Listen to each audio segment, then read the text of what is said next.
Un jour à la brune, un grand chien roux au poil ras, un énorme chien bien membru qui s'appelait Raspello, était assis devant sa porte, sa femme Sorculoute assise à côté de lui, en train de prendre un léger repos.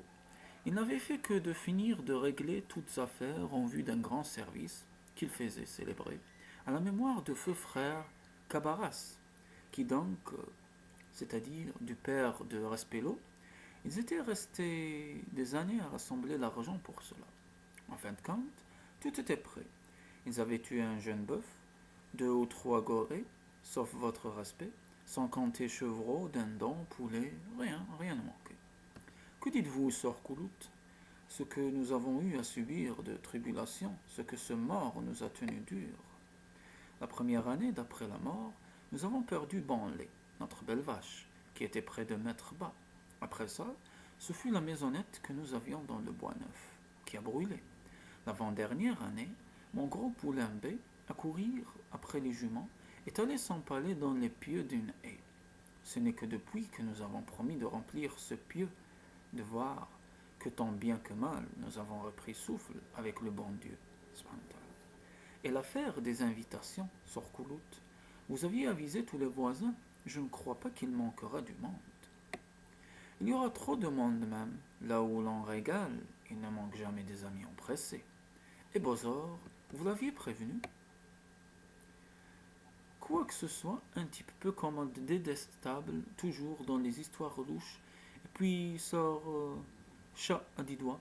Je crains qu'il ne vienne faire quelques incongruités. Il est déjà proche voisin, que faire? Et puis sa femme sort Banda, une personne, c'est réellement comme il faut, c'est ma commère. Depuis quelque temps, compère Bozor, un grand chien au poil blanc à taches de rousseur, comptait les jours pour aller bambocher dans ce service-là. La veille du jour, il rentre chez lui gai, pétulant. Le roi n'est pas son cousin. Banda, ma chère, dépêche-toi en avant, passe ma queue de morue. Au soleil, donne-lui un bon coup de fer, brosse, fourbit toutes les nippes. Tu te souviens, c'est demain matin qu'a lieu le service de feu Cabaras. Il n'y a pas moyen de ne pas y aller. Toi, de ton côté, commence à t'arranger aussi. Banda met ses deux pattes sur ses hanches. Moi, ce n'est pas à moi que tu parles. Je ne m'appellerai pas de mon nom, Banda Flafla, si je me présentais encore avec toi en société. Bozor, ce n'est pas toute heure que je me sens capable d'endurer la honte comme ça. Tu crois que j'ai oublié la dernière fois, dans la dernière veillée de prière de chez frère Rodomont, lorsque tu fis main basse sur toute une moitié de cabri, tu es personne à aller encore mettre la main sur ce qui n'est pas à toi. Allons donc, Banda, ma chère, comment voudrais-tu donc, dans une si grande cérémonie, service des morts, je m'oublierais jusqu'à aller commettre des indélicatesses parmi tout ce monde-là, chez Rodomante. C'est vrai, j'avais. D'ailleurs, je n'étais pas bien vêtu, j'étais pieds nus. Mais dans ce grand festin-ci, il me faudra sortir mes escarpins, tous mes documents. Je te le garantis, tu seras contente de ton mari. Je te promets pour de bon. C'est à côté de toi que j'établirai mon camp, dans le salon. C'est dans ta côte que je resterai assis. Comme ça, tout le temps je serai là sous tes yeux, de sorte que j'aurai bon envie de mettre le grappin sur quelques bonnes tranches d'andouillettes. Bon, Bozor, pour te faire plaisir, je consens. Mais cette fois-ci, si tu ne suis pas une ligne, une règle de conduite, au risque que l'on m'extermine en vérité de voix, encore un peu, tu me ferais jurer. Je n'irai jamais plus nulle part avec toi.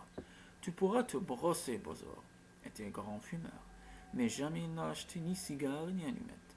C'était taper le dos aux camarades, mendier cigares cubains ou américains, n'importe, ou encore ramasser des bouts de mégots à terre dans la rue, partout. Sorbanda resta longtemps seul à réfléchir, à soliloquer. Bozor, bougre, cette fois-ci, il faut que je finisse par t'attraper. Ces feintes d'aller soi-disant chercher cigares ou allumettes, je n'en serai point dupe aujourd'hui. Il faut savoir attendre son heure pour agir. Sans dire un mot à Bozor, elle envoie l'aîné de ses filles acheter une poignée de cigares avec un petit paquet d'allumettes passe-partout. L'heure venue, ils endossent leurs vêtements. Bozor d'un chic extrême, l'allure solennelle, jubut, habit de cérémonie, pantalon collant, d'énormes lunettes aux yeux, Sorbanda, de son côté, avait passé sa plus belle robe de gingham, son superbe châle de soie à franges, son tignon de madras empesé bien raide, sa poche était bourrée de cigares. Quand ils arrivèrent, bras dessous, au service, la maison était déjà pleine de monde. Bozor manqua de tomber en pamoison, lorsque parvinrent à ses narines les fumées du gargantuesque banquet. Délicatesse extraordinaire, dindon bien rissolé, jambon d'York, bouillabaisse de tripe, moussachioca, tout ça cuit dans de bonnes sauces de piment, thym, persil, oignon. C'était une orgie de victuailles. S'il n'y avait pas dans la cour, sous les tonnelles, treilles, quelques 20 chaudières sur le feu, il n'y en avait pas une. Les grillons grisillaient, grillotaient bruyamment, dans les casseroles, dans d'énormes tourques, bidons, petits mie et maïs moulu, qui avaient fini de crever, séchés en faisant à la surface pétiller d'appétissants petits tétons de graisse. Mais ce qui avait surtout pris l'âme du chien, c'était la table du mort. Dans une petite chambre, à part, on avait mis un couvert pour feu cabaras. Table bien garnie des meilleurs morceaux de chaque mets. Il y avait aussi de la boisson. Anisette, Marie Brizard, bon vin de caisse. Maintenant, dans le mi-temps de la table, on avait planté la plus belle pièce, le clou de l'affaire. Un fameux pudding de tête de porc, bien rangé avec soin. Des fleurs tout autour, l'on vint à la bouche à Bozor. Il ne tint pas en place, sur sa chaise. Sa femme lui dit: Mais est-ce donc assis tranquille, mon ami? Qu'est-ce que c'est? Aurais-tu des tics après toi, au derrière? Ce n'est pas ça, non. C'est que je meurs d'envie de fumer. Voilà. Je suis sans un cigare. Laisse-moi aller voir si je n'en trouve un. Eh bien non, Bozor. Ce n'est pas la peine que tu te déranges. Je m'étais bien dit que tu aurais besoin de cigares. Voici, je t'en ai apporté. Merci, ma toute chère. Maintenant, c'est l'allumette que j'irai chercher. Mais en voici des allumettes. Assieds-toi donc, mon cher. Simplement, porte le cigare à ta bouche. Je te présenterai le feu. Sorbanda mourait de rire intérieurement. Mais de son côté, Bozor ne manquait pas non plus d'adresse. Fait visiblement l'empresser pour allumer. Mais voici, pris subitement d'une petite toux sèche, pouf, pouf, pouf, il éteint l'allumette. Banda passe allumette après allumette. Chaque fois, Bozor tous de la même façon. Pouf, pouf, pouf. Il les éteint l'une après l'autre. Sorbanda vexé. Tu es trop gauche, Bozor. Pourtant, tu es habitué à te servir d'allumette. Eh bien, tu n'y es pas. C'est le petit raidillon de la route qui m'a tant essoufflé. Il a réveillé ma vieille oppression.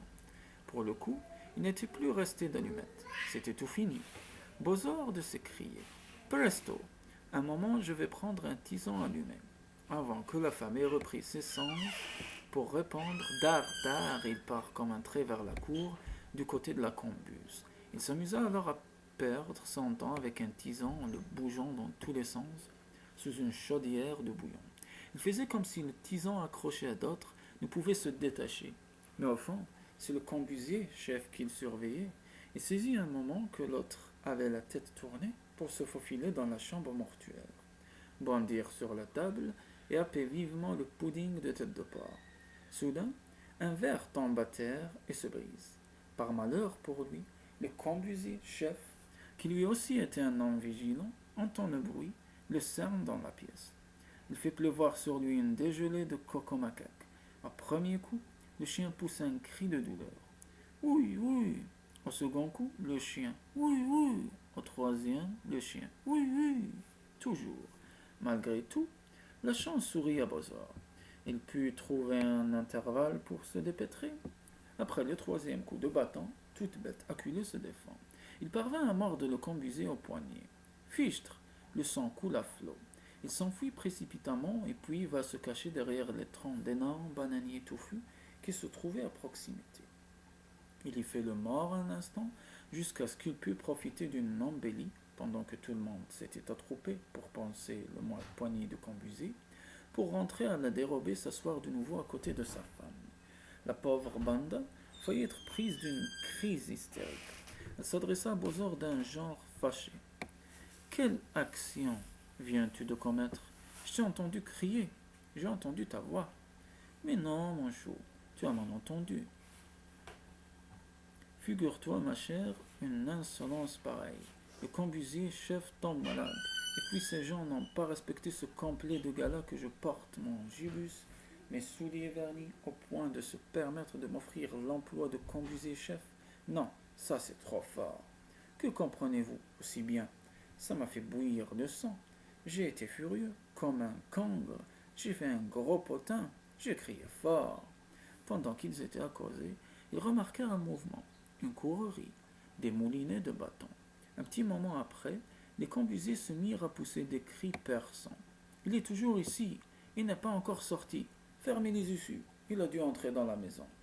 Conduit court, sus. Bozor ne fit ni une ni deux. Il se mit sur ses jambes et parle assez fort pour que les voisins entendent. Ma chère, allons partir. Des scandales comme ça, non, ça m'est manqué. D'égard aux gens. Je n'ai jamais été habitué à de telles vulgarités. Respello devrait avoir honte qu'un tel désordre ait lieu chez lui, le jour du service funèbre de son père, feu Cabaras, un homme qui fut si respectable. Compère et commère, chien, bras dessus, bras dessous, marchant à demi, courant à demi, prennent le chemin de la barrière, la sortie. De temps en temps, ils se retournent pour regarder en arrière comme Pentad qui guette le chasseur. Quant à moi, j'étais debout devant la barrière. Quand ils vinrent à passer près de moi, je regardai Bozor dans le blanc des yeux et lui dis comme ça. Précaution n'est pas lâcheté. Un petit voyou qui s'y trouvait aussi. Prudence et mère de sûreté. Que pensez-vous que fait Bozor? Il me fait une moue, zut, et visant sous l'abdomen, il me lance un coup de pied et m'envoie jusqu'à l'endroit où je suis.